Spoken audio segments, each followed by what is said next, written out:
পয়গম্বর মুসা আলাইহিস সালাম আমনি ডাক দিলেন, আল্লাহ কোথায় আছো তুমি? কথা বলবো আমি তোমার সাথে। আল্লাহ রব্বুল আলামিন আমনি তখন মুসা পয়গম্বরকে বললেন, পয়গম্বর আমি আল্লাহ ৭০,০০০ পর্দার উপরে আছি। কত হাজার পর্দা? পয়গম্বর মুসা কালিমুল্লাহ আল্লাহ রাব্বুল আলামিনকে ডাক দিলেন, হে আল্লাহ ৭০,০০০ পর্দার উপরে আছো, একটা পর্দা থেকে আরেকটা পর্দা কত দূর? আল্লাহ রাব্বুল আলামিন বলেন, হে মুসা নবী, একটা পর্দা থেকে আরেকটা পর্দার কাছে আসলে ৭০ বছর সময় লাগবে। এরকম কয় হাজার পর্দার উপরে আল্লাহ? ৭০,০০০ পর্দা উপরে আমার আল্লাহ। বলেন না সবাই আল্লাহ। আল্লাহ রাব্বুল আলামিনকে মুসা কালিমুল্লাহ ডাক দিয়ে বললেন, আল্লাহ পর্দাগুলি সরাইয়া দিলে সরাসরি তোমাকে আমি দেখব, তোমার সঙ্গে আমি কথা বলবো। আল্লাহ রব্বুল আলামিন অমনি পয়গম্বর মুসা আলাইহিস সালামকে ডাক দিয়ে বললেন, পয়গম্বর মুসা নবী গো, ৭০,০০০ পর্দা তোমার জন্য সরাইব দূরের কথা, একটা পর্দা সরানো হবে না, তুমি পর্দার আড়াল থেকে কথা বলতে থাকো। আল্লাহর পয়গম্বর মুসা কালিমুল্লাহ অমনি ডাক দিয়ে বলে, আল্লাহ এই পর্দা কি তুমি সরাইবা না? আল্লাহ রব্বুল আলামিন অমনি ডাক দিয়ে বললেন, পয়গম্বর রে, আমি মুসা আলাইহিস সালাম তোমারে জানাইয়া দেই, এই মুসা নবী আমার আখিরি জামানার নবীর উম্মত যারা হবে, আমার আখিরি নবীর নাম মুহাম্মদ হবে। আমার নবী মুহাম্মদের উম্মত যারা হবে, আমার নবীর উম্মতেরা যখন আমি আল্লাহ রব্বুল আলামিনের কুদরতি কদমের মধ্যে নামাজের সাজদার মধ্যে পড়ে যাবে, আমি মহান আল্লাহ রব্বুল আলামিনে একটা সেকেন্ড দেরি করব না, ৭০,০০০ পর্দা উঠাইয়া আমি আমার নবীর উম্মতের সঙ্গে সাক্ষাৎ করব। আরেকটু জোরে বলি সুবহানাল্লাহ। সুবহান। কি মনে করেছেন আখিরি জমানা নবীর উম্মতের মর্যাদা আর ইজ্জত শুধু দুনিয়ার কেউ দিছে না, আল্লাহই দিছে?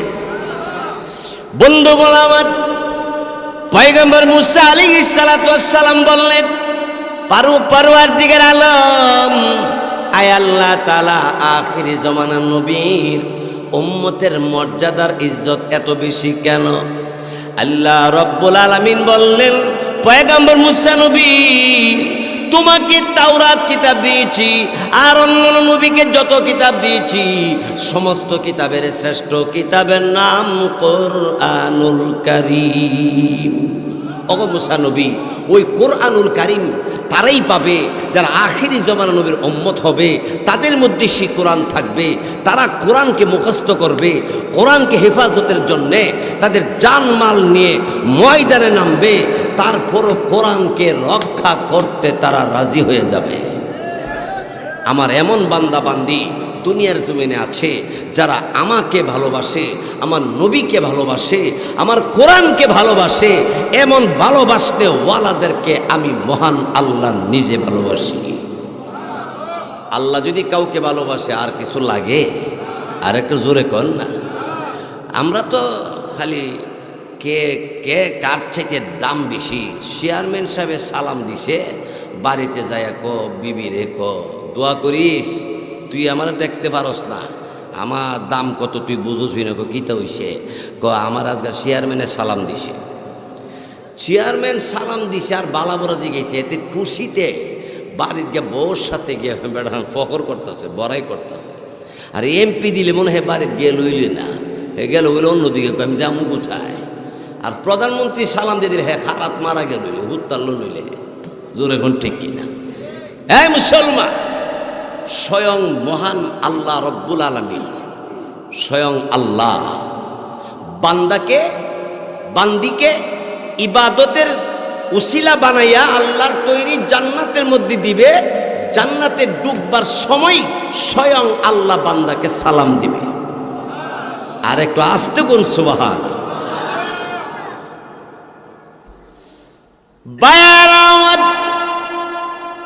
জান্নাতি মানুষগুলো জান্নাতের দিকে যখন রওনা হয়ে যাবে, জান্নাতের গেটের পাহারাদার আমনে ডাক দেয়া বলবে, আল্লাহ রব্বুল আলামিন তোমার বান্দা বান্দেরা জান্নাতের গেটের মধ্যে চলে আসছে, তাদেরকে জান্নাতের জন্য আল্লাহ দরজা খুলে দেওয়ার জন্য আহ্বান করতে আছে। আল্লাহ রব্বুল আলামিন অমনি তখন ডাক দেয়া বলবে, এই জান্নাতের পাহারাদারেরা রে, জান্নাতের গেট খুলে দাও, আর আমার বান্দা বান্দিকে আমি আল্লাহ সালাম দিছি জানাইয়া দাও।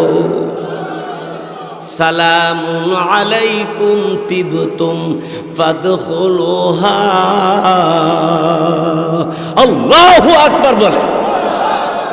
আল্লাহ পাক সালাম দিবে আর বলবে, আয় আয় আয়। যখন বান্দা আল্লাহর সালামটা শুনবে, বান্দা তখন জিজ্ঞাসা করবে, প্রভু কে গো তুমি?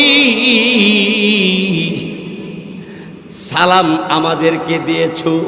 তখন আল্লাহ বলবে, বান্দা আমি আল্লাহ তোরে সালাম দিলাম, আয় জান্নাতের ভেতরে আয়, সাক্ষাতে কথা হবে। আল্লাহর সাথে দেখা করতে হইলে জান্নাতে যাওয়া লাগবে। জোরে কোন ঠিক কিনা? জান্নাতে যাইতে আমরা রাজি আছি তো? এবাদত কইরা না না কইরা করণ লাগবো কি লাগতো না? আমি একটা কথা শিখাইলে আপনারা, আপনাদের এলাকার মধ্যে ধান গাছ লাগাইনি, জ্বালা জ্বালা একখানি খেতে ধান কয় মন হয়? 20 মন। একবারে কোন 20 হইলে 20 মন, 15 মন তো হয়। তো 15 মন ধান যে হয়, জ্বালা লাগাইলে না না লাগাইলে? লাগাইলে। না লাগাইলে তো 5 মন হয়। কত? 3 মন। কয় মন হইব? হবেই না। ঠিক তেমনি ভাবে বান্দা হইয়া মুসলমান নাম ধরে থাকলে কাজ হইতো না। ক্ষেতের দলিল আছে, ক্ষেত আপনি নিজে দাবিদার আছে, জ্বালা না লাগাইলে যেমন ধান নাই, কোনো ফসল না করলে যেমন ফসলের আশা করা যায় না, ঠিক তেমনি ভাবে বান্দা হইয়া মুসলমান দাবি করলেই আল্লাহকে পাওয়া যাবে না, আল্লাহর তৈরি জান্নাত পাওয়া যাবে না যতক্ষণ পর্যন্ত আল্লাহর ইবাদত করবে না। জোরে কোন ঠিক কিনা?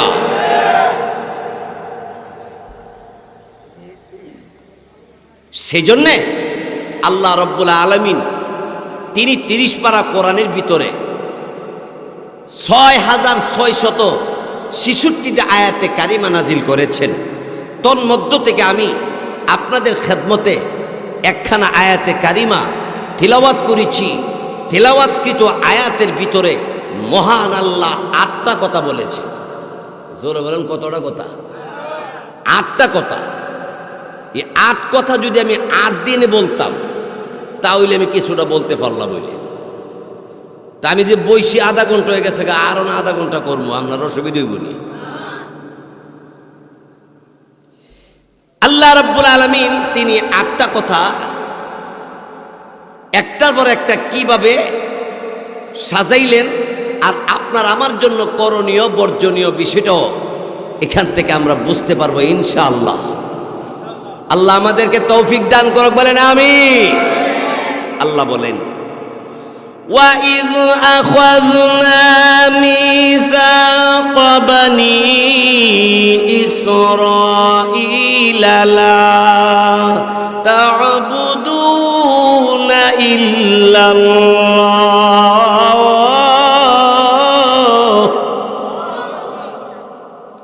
আল্লাহ রাব্বুল আলামিন বলেন,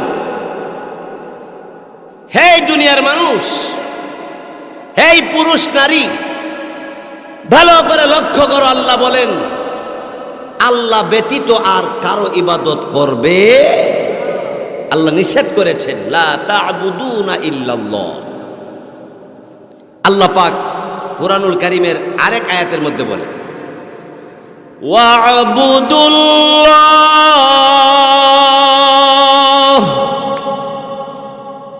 একমাত্র আল্লাহর ইবাদত করো। তোমরা কার ইবাদত করো? ওয়াবুদুল্লাহ, তোমরা আল্লাহর ইবাদত করো। ওয়ালা তুশরিকু বিহি শাইআ,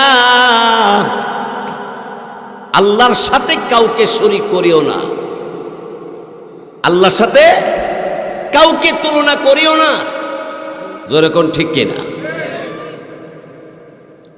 একমাত্র আল্লাহর ইবাদত করতে আল্লাহ রাব্বুল আলামিন 8টা কথার 1 নম্বরে বলেছেন, লা তা'বুদুনা ইল্লাল্লাহ, শুধু আল্লাহর ইবাদত করো। এরপর আল্লাহ বলেন, ওয়া বিল ওয়ালিদাইনি ইহসানা,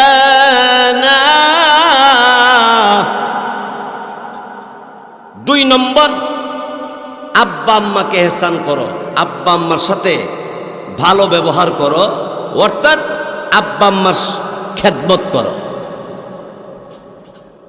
প্রথম বলছে আল্লাহ আল্লাহর ইবাদত করার জন্য, পরবর্তী কথাটা আল্লাহ বলেছেন আব্বা আম্মার খেদমত করার জন্য। সুবহানাল্লাহ বলবেন না? চিন্তা করছেন বিষয়টা?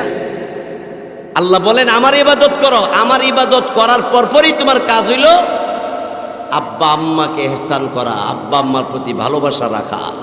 সুবহানাল্লাহ, সুবহান। 3 নম্বর আল্লাহ বলেন ওয়াযিল কুরবা, আত্মীয় স্বজন নিকটতম ব্যক্তিবর্গদের হক আদায় করো। ওয়াল ইয়াতামা, 4 নম্বর আল্লাহ বলেন এতিমদের মাল আত্মসাৎ করবে না, বরঞ্চ তাদের মাল সম্পত্তি এবং তাদেরকে রক্ষা করার জন্য তুমি চেষ্টা করো। ওয়াল মাসাকিন, মিসকিন যারা, মিসকিন কারে কই, এতিম কারে কইরো আমাদের বোঝার দরকার। হাদিসের ভাষায় আল্লাহর হাবিব ফরমান এতিম বলা হয় যার নাবালেক অবস্থায় বাপ মারা যায়, যার বয়স প্রাপ্ত বয়সের আগে শিশু বাচ্চা রেখে যার বাপ মারা যায়, ওই বাচ্চাটা হবে এতিম।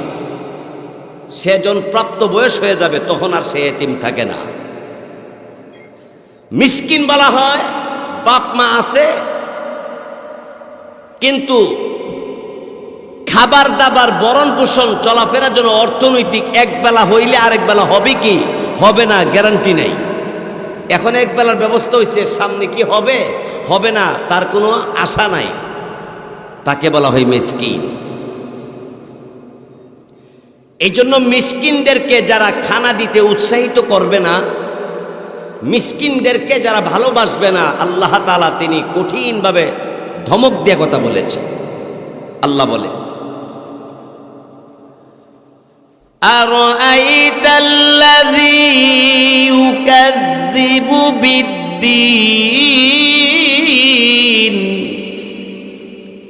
ফাযালিকাল্লাযী ইয়াদউল ইয়াতীম।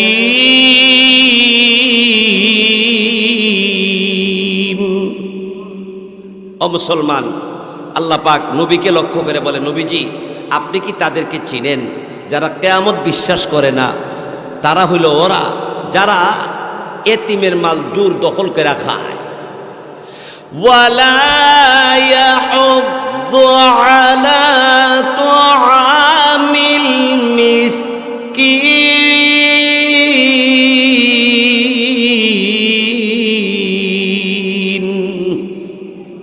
মিসকিনদেরকে যারা খানা দিতে রাজি নয়, উৎসাহিত করে না মিসকিনকে, আল্লাহ বলেন তারা আল্লাহর দরবারে জবাবদিহি করতে হবে। আর আল্লাহর কাছে যারা জবাবদিহি করা লাগবে, যাকে আল্লাহ ডাক দা খাড়া করবে হাসর ময়দানে, তার উপায় থাকবে না, তার কঠিন জাহান্নাম ছাড়া সে জান্নাতের আশা করতে পারবে না। বন্ধুগণ, এই গেল 5 নম্বর।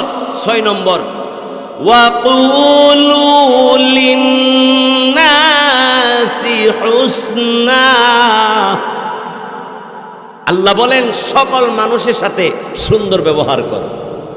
একজন হিন্দু মানুষ তোমার এলাকায় আছে, তার সাথে তুমি দুর্ব্যবহার করবে না, আল্লাহ শিখাই দিয়েছে তার সঙ্গেও তুমি ভালো ব্যবহার করো।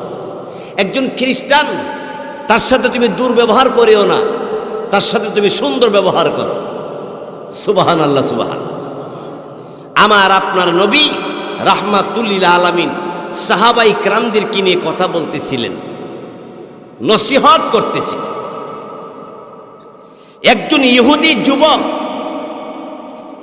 এরকম মাঠের রসুল এখানে যেন কথা বলতেছে স্টেজের সামনে জনগণের পিছন থেকে একজন ইহুদি যুবক ডাক দেখো, ওগো মুহাম্মদ, আপনার সাথে কিছু কথা বলার জন্য আসছিলাম।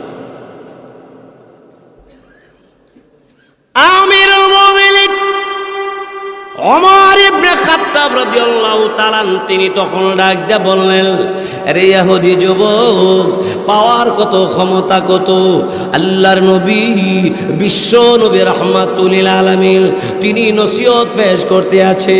কিরে যুবক, কেমন করে তোর কাছে আসার জন্য আল্লাহ নবী রাহমাতুল লিল আলামিনকে ডাক দিলি? তোর সাহস কত? আল্লাহ নবী রাহমাতুল লিল আলামিন আমিরুল মুমিনিন ওমর ইবনে খাত্তাব রাদিয়াল্লাহু তাআলা আনহুকে রাসূল বলতে আরম্ভ করলেন, এই ওমর গো, থামো, তুমি খামোশ হয়ে যাও, চুপ হয়ে যাও। ইহুদি যুবক হইতে পারে, সে তো আল্লাহর বানানো মানুষ, তার সঙ্গে দুর্ব্যবহার করিও না, তাকে কথা বলতে দাও। এমনি যুবককে আল্লাহ নবী ডাক দিয়ে বললেন, কি রে যুবক, তোর কি বক্তব্য বলো? আল্লাহ নবী রাহমাতুল লিল আলামিন তখন ডাক দিয়ে বললেন, আরে যুবক, তোমার কি কথা, বলতে আরম্ভ করো। যুবক ডাক দিয়ে বলে, মুহাম্মদ নবী গো, আপনি আমার কাছে আসলে কথা বলবো। হযরত ওমর ফারুক রাদিয়াল্লাহু তাআলা আনহু সহ সমস্ত সাহাবায়ে কেরাম রাগ হয়ে গেছে গা, নবী বলে এর কাছে যাইতো। আচ্ছা, রাগের কথা নিগুন তো, হুজুর যদি এই হুজুর এইদিকে আইয়েন। এই জন্য মসজিদের ইমাম সাহেবকে আমরা সুন্দর ভাষাতে কথা বলার দরকার। এখানে তো আমরা শিক্ষা গ্রহণ করব যে হুজুরে বলতে হয় না, হুজুর আপনি এদিকে আইয়েন, হুজুর আপনি দয়া করে যদি একটু আসতেন, অথবা আপনি যাইয়া হুজুরের কাছে গিয়ে কথা বলবেন। জোরে কোন ঠিক কিনা? অনেকে এইভাবে বলে, হয়তো উনি জানে না, বুঝে না, এই জন্য জেনে নেওয়ার দরকার। হুজুর আয়েন না কেন আপনি? ও আল্লাহ, এইভাবে নয়। আব্বাকে এইভাবে বলবেন, আব্বা আয়ো। এই মিয়া, তুমি যখন ছোট্ট ছিলে, তোমার আব্বা সারাদিন ক্ষেত খামারে কাজ করে আসলে তুমি দৌড়ে যখন আব্বার কাছে গেছো, একটা মুহূর্ত দেরি নাই, পেকমারি সহ তোমার বুকের সঙ্গে জড়ায় নিছে। জোরে কোন ঠিক কিনা? আমিরুল মুমিনিন ওমর ইবনে খাত্তাব রাদিয়াল্লাহু তাআলা তিনি তখন ডাক দিয়ে বললেন, আল্লাহ নবী রাহমাতুল লিল আলামিন আপনাকে ইহুদি হইয়া সে আপনাকে ডাকে, আপনি যাওয়ার জন্য ওখানে গেলে নাকি কথা বলবে। আল্লাহ নবী বললেন, না, কোনো অসুবিধা নাই। আল্লাহ নবী যুবকের কাছে চলে গেছে। সমস্ত সাহাবীরা রাগ হয়ে গেছে, দেখছো নি আলামতরা, করণটা কি হের মাইনে লনকা দিলের নবী রাহমাতুল লিল আলামিন আমার আপনার নবী যখন যুবকের কাছে গেছে, যুবক ডাক দেয়া বলে, নবীজি গো, আমি একজন ইহুদি, আপনার 1 নম্বর শত্রু। ইহুদি খ্রিস্টান নবীর শত্রু কি শত্রু না? আরো জোরে ক। অগো দিলের নবী, আমি একজন ইহুদি, আপনার শত্রু, এরপরও আপনাকে ডাক দেওয়ার পরে আপনি ডাকের জবাব দিলেন। আপনার সাহাবীরা সকলেই রাগ করে আছে। নবী গো, আপনি তো রাগ করলেন না, কোনো রকমের অভিমান করলেন না, আপনি ডাইরেক্ট আমার কাছে চলে আসছেন। আল্লাহ নবী রাহমাতুল লিল আলামিন তখন বললেন, যুবক তোর কি বক্তব্য বলো বলো। যুবক তখন ডাক দেয়া বলে, ওগো নবীজি, আমি আপনাকে জানবার জন্যে বুঝবার জন্য এসেছিলাম। সবার মুখে মুখে শুনি আপনি অনেক ভালো ব্যক্তি, আপনার মতো ব্যক্তি পৃথিবীতে বলেন নাই। ওগো আল্লাহ নবী, আপনাকে অনেকবার দেখেছি, কথা কোনোদিন বলি নাই। কোন দিন কিভাবে আপনাকে মারব এই চেষ্টা করে আসছি, এই চেষ্টা করতে এখনো চেষ্টা করতেছি।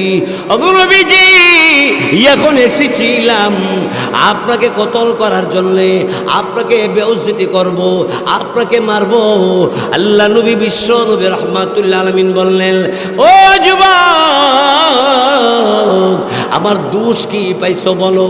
এমনি তখন যুবক ডাক দেয়া বলে, ওগো আল্লাহ নবী, আপনার তো কোনো দোষ পাইলাম না, আমি ইহুদি ধর্ম পালন করে আসছি, ওয়াদা দিলাম গো আল্লাহ নবী, আপনার ব্যবহার দেখে, আপনার আদর্শ দেখে আমি এই মুহূর্তে আর সিদ্ধান্ত নিব না, আর কোনো চিন্তা আমি করব না।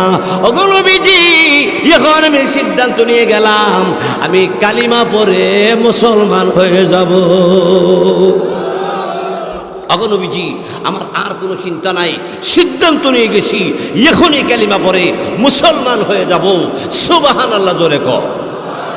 এই জন্য একজনের ডাক দিলে তার সাথে রাগ হইতে নাই, তার কাছে যাইতে হয়, অথবা সে যদি আসে তার কথা শুনিয়া হয়তো পারলে করব, না হয় তারে বুঝাইয়া দিব। রাগ করতে নাই, জোরে কোন ঠিক কিনা? রাগ করলে তো আপনি হেরে যাবেন, জোরে কোন ঠিক কিনা? ভাইয়ের আমার, বন্ধুরা আমার, 6 নম্বর আল্লাহ বলেন, ওয়াকুলু লিন্নাসি হুসনা, সকল মানুষের সাথে সুন্দর ব্যবহার করবে, দুর্ব্যবহার করবে না। বেধর্মী লোক যদি পাও, তার সাথে তুমি সুন্দর ব্যবহার করবা, সে বুঝতে পারবে যে মুসলমান ইসলাম ধর্ম গ্রহণ করে, তাদের ব্যবহার কত সুন্দর। জোরে কোন ঠিক কিনা? 7 নম্বর আল্লাহ বলেন, ওয়া আকিমুস সালাহ। 7 নম্বরে আল্লাহ বলেন, বান্দা বান্দি নামাজ কায়েম করবা। কি কায়েম? নামাজ। নামাজ কয় ওয়াক্ত? আরো জোরে কর। ফজরের নামাজ কয় রাকাত?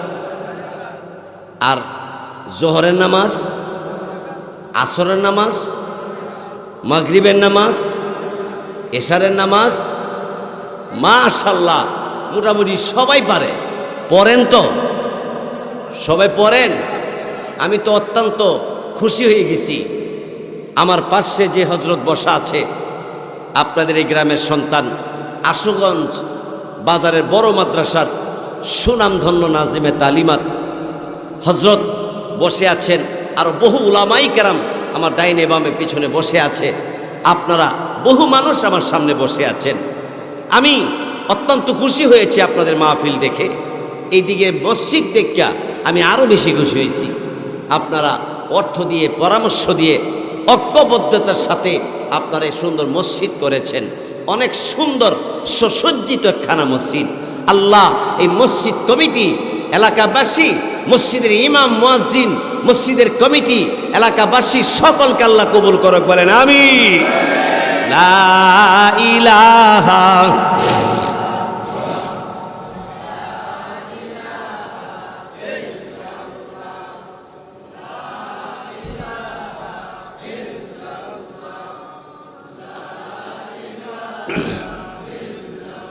ইল্লাল্লাহ, লা ইলাহা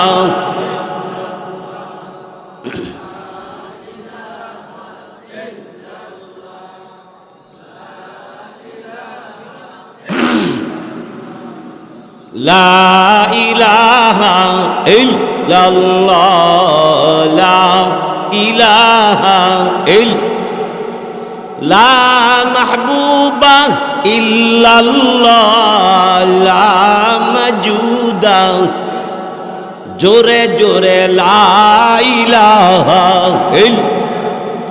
লা মাহবুবা ইল্লাল্লাহ লা মাশুকা ইল্লাল্লাহ লা ইলাহা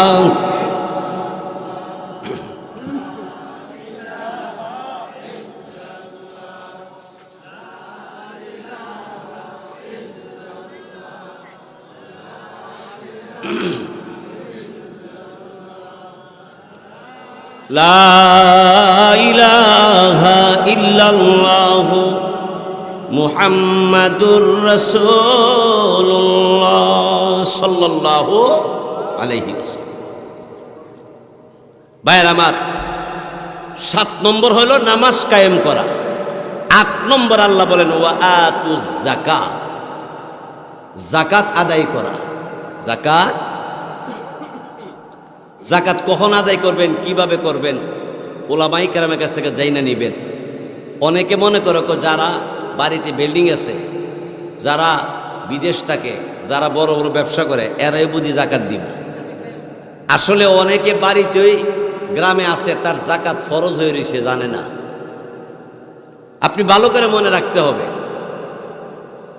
আপনি সারা বছর চলাফেরা কইরা রেইন না থাকলে রেইন ফিন দেনা ফেনা সব দিয়া যদি আপনার কাছে 52.5 বড়ি রূপার টাকা থাকে, 52.5 বড়ি রূপা ক্রয় করার মতো টাকা থাকে, ওই টাকাগুলি থেকে প্রতি শতকরা 2.5 টাকা যাকাত আপনাকে দিতে হবে। নাকি হিসাব নেই? হিসাব নেই, নাই হিসাবই নেই। সারা বছর চলাফেরা কইরা ঋণ ফিন থাকলে দেনা ফেনা সব কিছু দেওয়ার পরে যদি আপনার কাছে এমন টাকা থাকে যে 52.5 বড়ি রূপা কিনবার মতো আপনার কাছে টাকা আছে, তাহলে এই টাকাটা থেকে শতকরা 2.5 টাকা, হাজারে 25 টাকা, লাখে 2.500 টাকা, 2500 টাকা আপনাকে যাকাত দিয়ে দিতে হবে। অনেকে বলবে আমার ব্যাংকে আছে, আমার হাতে নাই, তাইলে হ্যাঁ দিতে হবে। অনেকে বলবে আমার দোকানে মাল উড়ে এলেছি, এখান থেকে দিতে হবে। হ্যাঁ, মালের প্রত্যেকটা হিসাব করে যে সময় যাকাত দিবেন ওই সময় বিক্রির মূল্যে যাকাত হিসাব করবেন। জোরে কোন ঠিক কিনা? এই হইল তার হিসাব। যাকাত দেওয়া ফরজ। জোরে কোন ঠিক কিনা? তাহলে প্রথম কথার দিকে আবার যাচ্ছি। 1 নম্বরে আল্লাহর ইবাদত। 1 নম্বরে কার ইবাদত? আরো জোরে বলুন। প্রশ্ন জাগে, একমাত্র আল্লাহর ইবাদত করব কেন?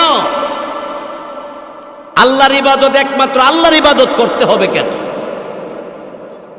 আচ্ছা, আপনারা বলেন, আমাদেরকে সৃষ্টি করছেন কে? আপনার আমার হাত পাও দিছেন কে? মাথা দিছেন কে? সব কিছু দিছে আল্লাহ। ইবাদত হবে এই জন্য একমাত্র কার? আরেকটু শুনেন,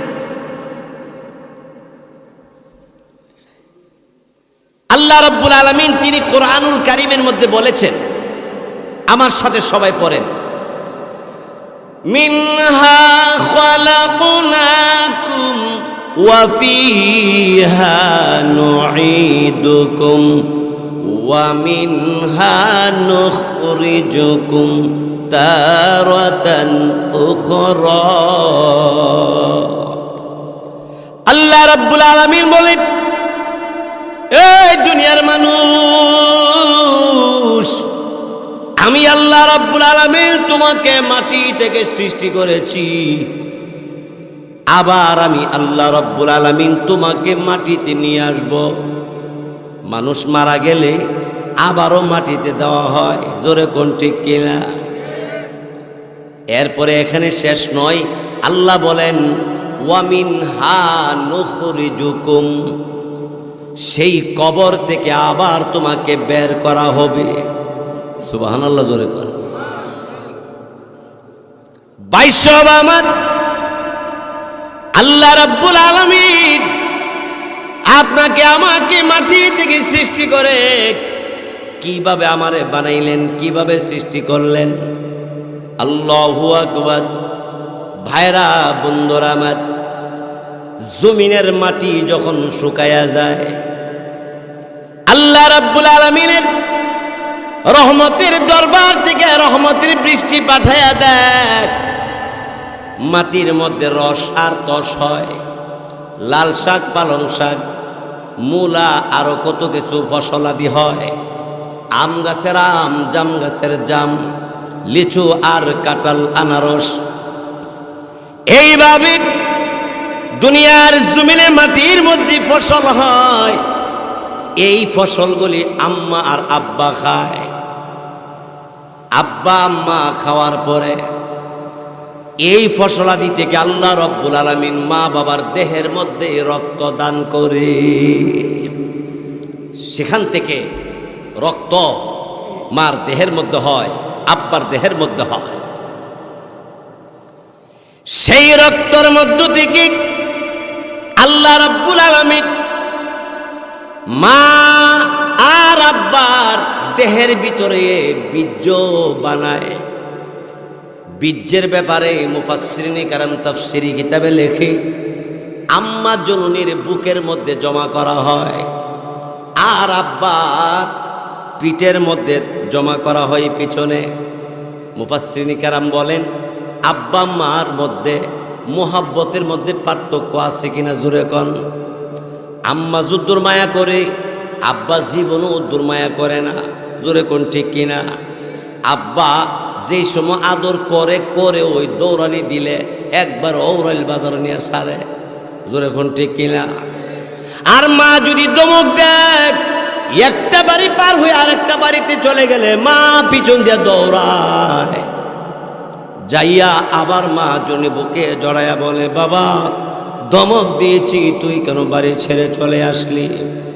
আব্বা যদি দৌড়াইয়া আপনাকে আমাকে ছোট্টকালে দৌড়াই দিত, বিকাল বেলা খবর নিয়েছি আব্বা বাড়িতে আসেনি, বলেন না আব্বা এখনো বাড়ি থেকে যায় নাই, তখন আমি আর বাড়িতে আসি না।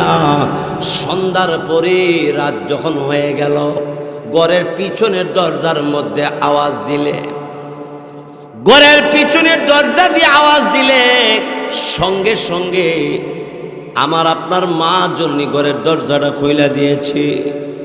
মা আস্তে আস্তে বলছে, বাবারে কথা বলিস না, তোর আব্বা ওই রুমের মধ্যে সজাগ আছি, তোর প্রতি রাগ, এখন আইসো বাড়িতে যদি পাই মারতে পারে। মা আমাকে আপনাকে ঘরের পিছনের দরজা দিয়ে ঘরে ঢুকাইয়া বাসন দিয়া প্লেট দিয়া খাবার দিয়েছি, গামছা ভিজাইয়া সমস্ত শরীরটা মুছে দিয়েছি। মুছা মা মুছা দিয়া আমাকে আপনাকে যখন খাবার দেয়, সন্তান মা জননীর মুখের দিকে চেহারার দিকে তাকায় দেখে মা জননীর ঠোঁট দুইটা শুকায় রয়েছে। মাগু ঠোঁট দুইটা তোমার শুকায় রইল, ওগো মা তুমি কি খাও নাই? মা বলতে আরম্ভ করে দিয়েছে, বাবা তোর আব্বা তোরে দৌড়াইয়া ধমক দিয়া যখন বাড়ির থেকে বের করে দিল, আমি টেনশনে পড়ে গেলাম। তুই না জানি কোনো অ্যাক্সিডেন্টের মধ্যে পড়ে যাস, না জানি তুই আর বাড়িতে না আয়স। আমি বড় টেনশনে, দুপুরবেলা আমি খাই নাই, এখন রাত্র হয়ে গেছে এখনো খাইলাম। ও আমার ছেলে, ও আমার সন্তান, তুই কখন বাড়ির মধ্যে আসবি? আল্লাহু আকবার। মা জননী এমনিভাবে আদর করতে থাকে আর বলতে থাকে, সন্তান ডাক দিয়ে বলে, মা মাগো, পাড়া প্রতিবেশী সব মানুষ ঘুমের ঘরে ঘুমাইয়া গেছি, ওগো মা জননী তুমি দিয়ে এখনো ঘুমাও না। এমন সময় মা জননী চোখের পানি ছেড়া কান্দে। মা জননী চোখের পানি ছেড়ে দিয়ে যখন কান্দতে আরম্ভ করে দিয়েছে, সন্তান ডাক দিল, মা জননী তুমি কেন কান্দো? মাজনুন উত্তরে বলতে আরম্ভ করে, ও আমার ছেলে, তুই যে বাড়িতে আসছ, তোরে দেখার পরে আমি আমার আবেগ আর কন্ট্রোল করতে পারি না, আমি আমার আবেগে কান্দি। তিনি হলেন মা। ওই মার কলিজার মধ্যে আঘাত করলে আল্লাহ সহ্য করবে করবে না? হ্যাঁ মুসলমান, ছোট্ট কালে আমি আর আপনি যদি খাবার দাবার ঠিক মতো না খাইছি, মা জন্যই কাঁদছে, আমার সন্তানরা খায় না কেন জানি। ডাক্তার ওষুধ পানির জন্য ডাক্তারের দরবারে দৌড়ায়, ডাক্তারখানার মধ্যে গিয়ে দৌড়ায়, ডাক্তারকে বলে, মা জননী বলে, ডাক্তার আমার এই সন্তানটা রুচি নাই, খাবার দাবার খাইতে পারে না, ভালো ওষুধ দেন। মা জননী এই চেষ্টাটা চালায়, কিন্তু আমি আর আপনি বড় হওয়ার পরে মা বাবার প্রতি ভালোবাসা কম কেন? কম না? অনেকের মা বাবার খবরই নেয় না। বাইসব আমার মা জননী ছোট্টকালে আমি আর আপনি খাবার না খাইলে মা কাঁদছে, আর আজকে মা জননী তোমাকে আদর করে ভালোবাসা দিয়ে লালন পালন করে বড় করছে। বড় হওয়ার পরে মা জননী আবার কান্দে, কোন কারণে? তুমি খানা দেও না, তুমি আগে ছোট্টকালে খাইতে পারছো না, এই জন্য মা জননী কাঁদছে, তুমি কেন খাও না? আর এখন কান্দে, তুমি খানা দাবার দেও না।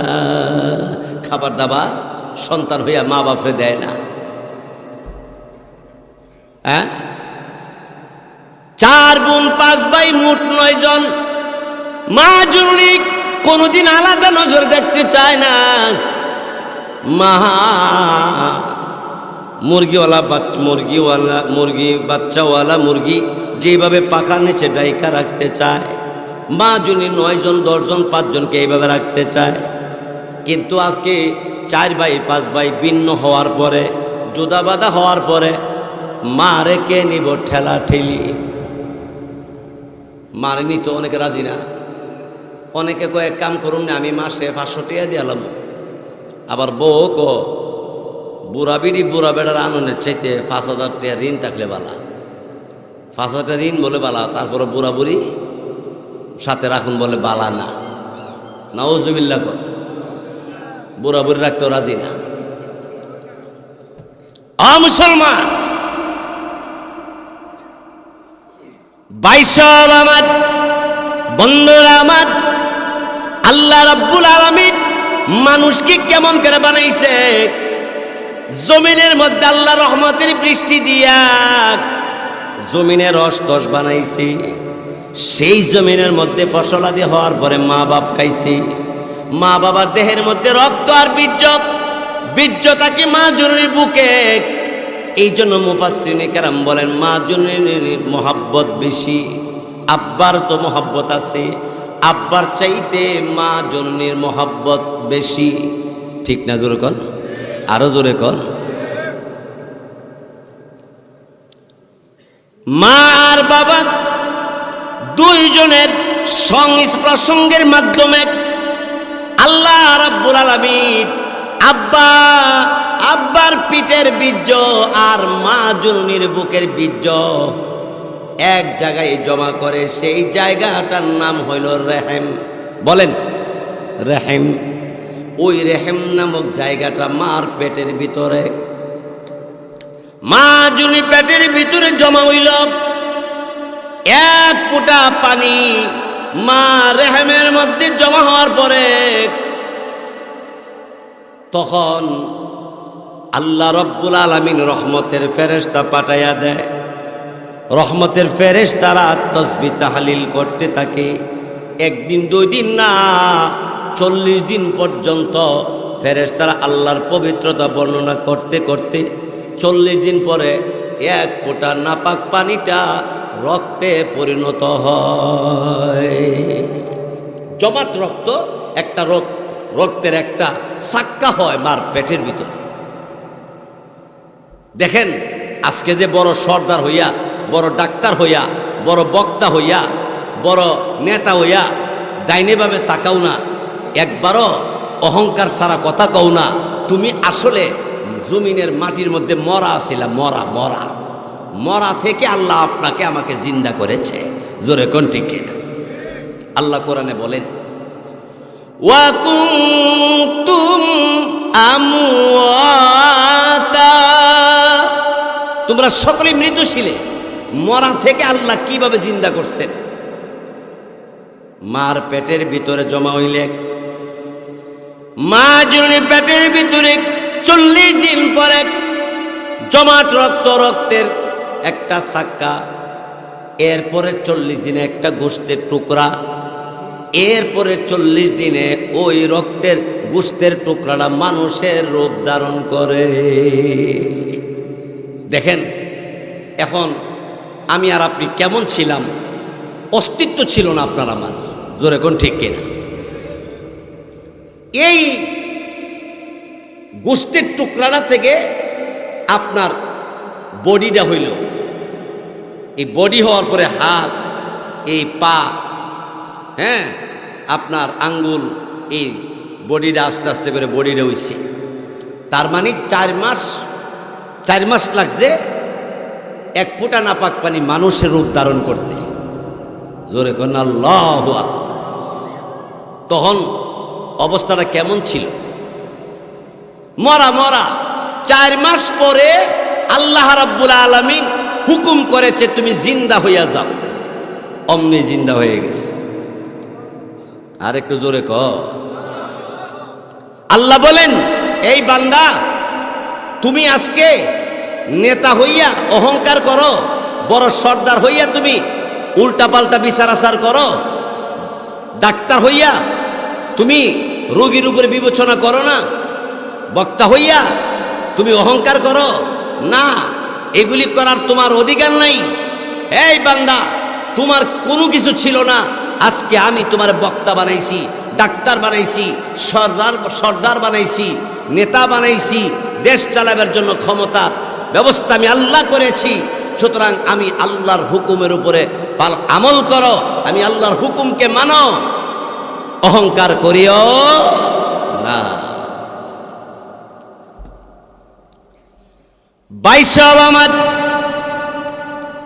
এরপরে মা জননীর পেটের ভিতরে 4 মাস পরে আল্লাহ রব্বুল আলামিন যখন আপনাকে আমাকে জিন্দা করলো, জিন্দা হওয়ার পরে পেটে খিদা লাগছে খাওয়ার জন্য। খাবার কি মার পেটের ভিতরে আছে? করতে খাইবা। ওই সময় নানি ছিল, নানা ছিল, দাদা ছিল, দাদি ছিল, ভাই বোন আত্মীয় স্বজন অনেকে ছিল। কিন্তু আমার যে খিদা লাগছে মার পেটের ভিতরে, খাবার কে দিব? খাবার দেওয়ার মতো একজনও নাই, কেউ নাই। নানি আছে, নানি দেয় না, নানা দেয় না, মাও দিতে পারে না, কেউ দেয় না। আল্লাহ রাব্বুল আলামিন বলে, বান্দা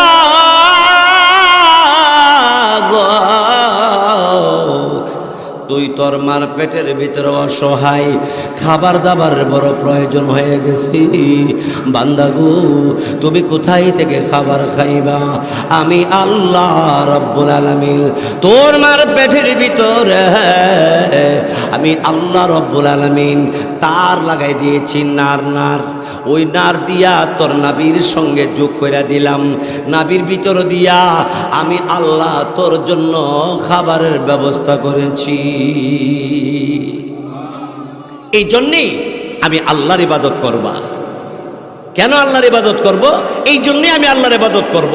আমি মাটিতে মরা ছিলাম, সেই মাটি থেকে উদ্ধার করে আমাকে মা বাবার দেহের মধ্যে নিছে, মা বাবার দেহের মধ্য থেকে আবার মার পেটের ভিতরে নিছে।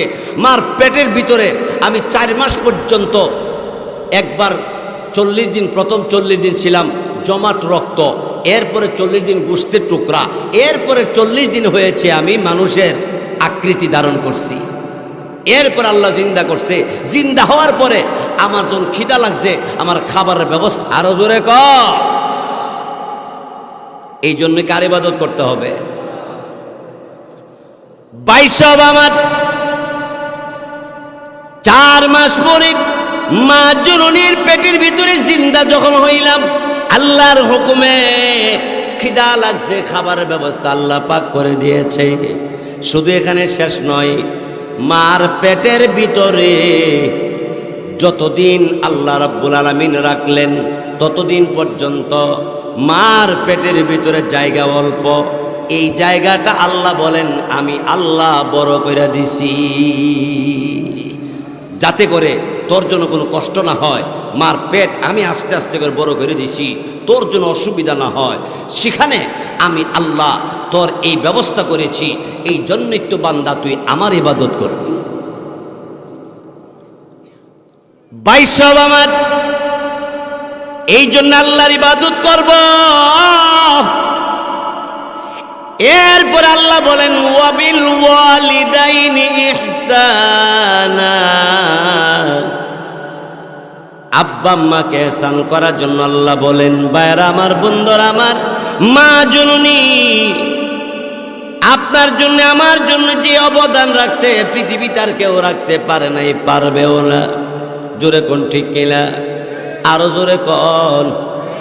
ও আমার ভাইরা বন্ধুরা আমার, মার সাথে বেয়াদবি করলে আল্লাহ সইতে পারে না। আমার আপনার নবীজি জীবদ্দশায় নবীজি দুনিয়াতে ছিলেন। নবীজির একজন সাহাবী যার নাম আলকামা, আলকামা নামক সাহাবী তাহাজ্জুদে নামাজ পড়তো, দিনের বেলা জিহাদ করত, আর টাকা পয়সা সবগুলি অনেক টাকা পয়সা দান করত। নবীজির সাহাবী আলকামা পৃথিবী থেকে যেদিন বিদায় হয়ে যাবে, মৃত্যুর শয্যায় মৃত্যুর আগ মুহূর্তে তার জবান দিয়া কালিমা উচ্চারণ হয় না। আলকামা নামক সাহাবী তার স্ত্রী বারবার তালকিন করতে আসি, লা ইলাহা ইল্লাল্লাহ, লা ইলাহা মুহাম্মাদুর রাসূলুল্লাহ সাল্লাল্লাহু সাল্লাম।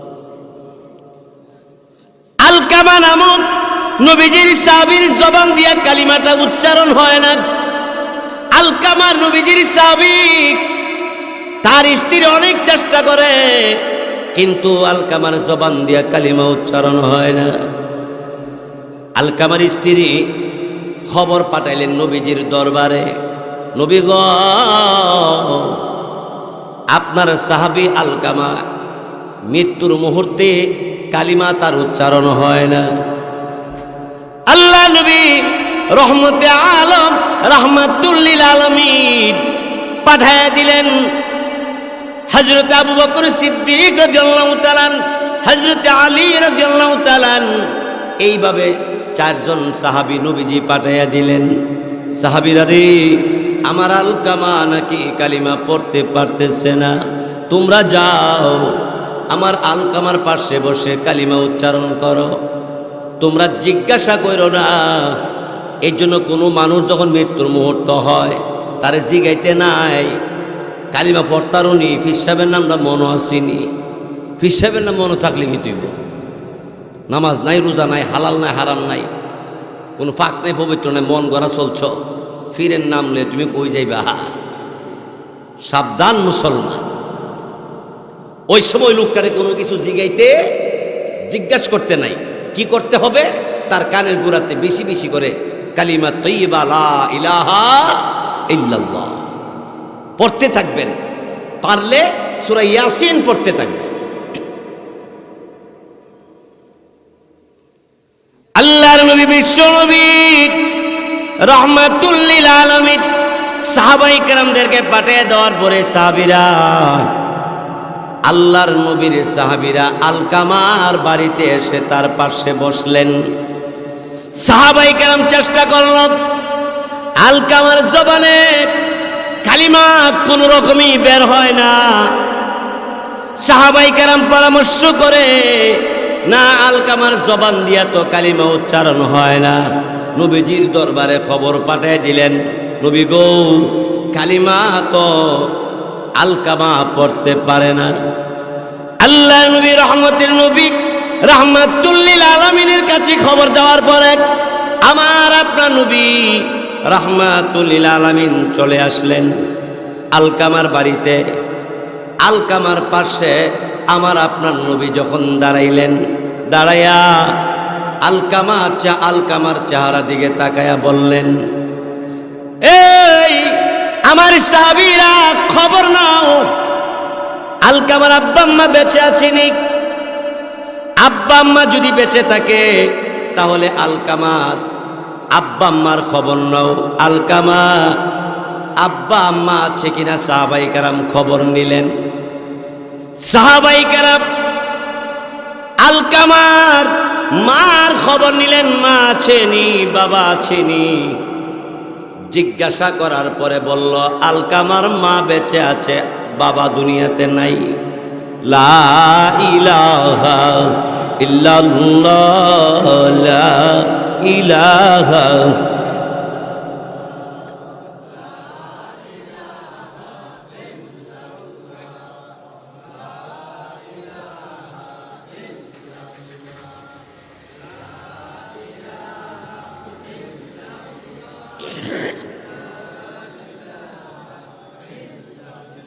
কি সমস্যা?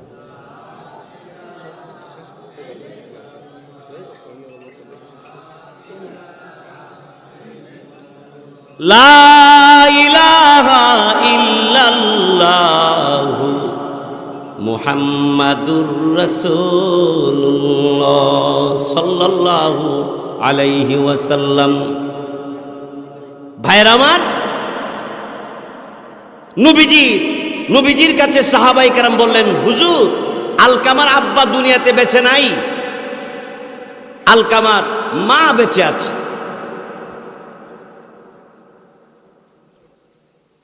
রহমতে আলম রহমাতুল লিল আলামিন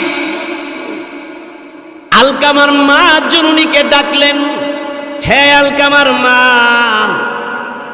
তুমি তোমার সন্তানকে মাফ করে দাও।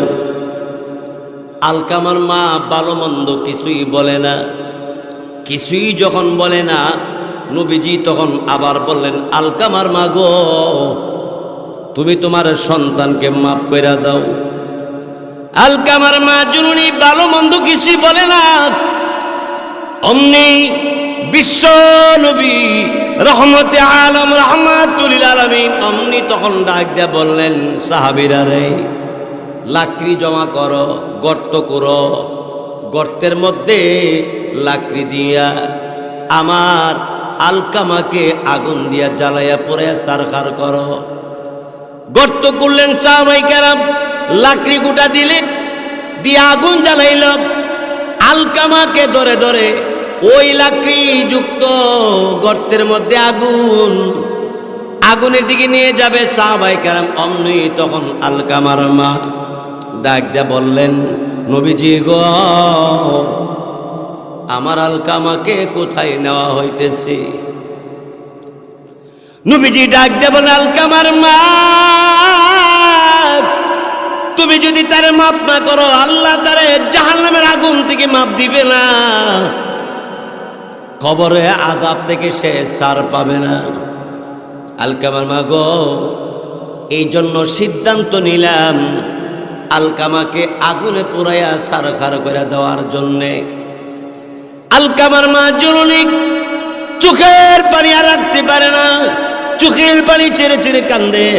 আর আলকামাকে গলায় জড়ে বুকে জড়াইয়া ডেকে ডেকে বলেন, না, আমার আলকামাকে আমি মা হইয়া আগুনে জ্বালাইব, আমি সহ্য করতে পারবো না। ও আল্লাহ নবী গো, আমার সন্তানকে আগুনে জ্বালাইতে আমি দিব না। মা বড় পেরেশান হয়ে গেছি। আলকামার মা ও অমনি ডাক দিয়ে বলতে আরম্ভ করে দিয়েছে, আলকামারে, আমি মা হইয়া যা কষ্ট ছিল আমি তোরে মাফ করে দিলাম। মা জননী মাফ করে দেওয়ার ঘোষণা দেওয়ার সাথে সাথে আর একটা মুহূর্ত দেরি নাই, এমনি আলকামার জবানে কালিমা উচ্চারণ হইতে আরম্ভ করে দিয়েছে। কালিমা পড়তে আরম্ভ করছে, লা ইলাহা ইল্লাল্লাহু মুহাম্মাদুর রাসূলুল্লাহ। সবাই বলি সাল্লাল্লাহু। বাইশব আমার আলকামার মা মাফ করে দেওয়ার পরে জবান দিয়া কালিমার উচ্চারণ হয়েছে আলকামার, হে বাইশব আমার, মা জননীর কষ্ট দিলে, মা বাপকে দুঃখ দিলে মরণের সময় ঈমান নিয়ে মরণের কোনো গ্যারান্টি নাই। সেই জন্য আব্বা মা যার দুনিয়ার জমিনে আছে আজকে সিদ্ধান্ত নিবেন আর জীবনে কোনোদিন কষ্ট দিব না। আব্বাকে আর কোনোদিন ধমক দিব না। ভাইয়ের আমার, বন্ধুর আমার, কার আব্বা নাই, কার আম্মা নাই? আব্বার কথা যখন স্মরণ হয়, মা জননীর কথা যখন স্মরণ হয়, তখন যার মা বাপ নাই সে বুঝে মা যে কেমন জিনিস, আব্বা যে কেমন জিনিস। ভাইয়ের আমার, বন্ধুরা আমার, আলকামা মাকে খাবার দাবার সবই দিত, জিহাদ করছে, সারা রাত্রে তাহাজ্জুদের নামাজ নফল ইবাদত করছে, এরপরও কালিমা উচ্চারণ হয় না কেন? বিষয়টা কি? বিষয়টা হইল আলকামা বাজার থেকে বা কোথাও থেকে আসলে প্রথমে তার বিবির ঘরে যাইতো, এরপরে মার ঘরে যাইতো। কোনো কিছু আনলে বিবির হাতে দিত, মার হাতে দিত না। এই অপরাধের কারণে মরণের সময় কালিমা উচ্চারণ হয় না। এটাই অপরাধ হয়ে গেছে। আর যাকে দেখা যায় যে মাকে ধমক তো দেয়, এমনকি মা বাপকে মারে, হাত তুলে নাউজুবিল্লাহ জোরে কর। বাইশাব আমার, এই জন্য আল্লাহ রাব্বুল আলামিন আমাদের সকলকে আব্বা আম্মার খেদমত করার, আল্লাহর ইবাদত করার তৌফিক দান করুক। বলেন আমিন। আরো জোরে বলেন আমিন। আল্লাহ আল্লাহ আল্লাহ আল্লাহ আল্লাহ আল্লাহ আল্লাহ আল্লাহ আল্লাহ আল্লাহ আল্লাহ আল্লাহ আল্লাহ।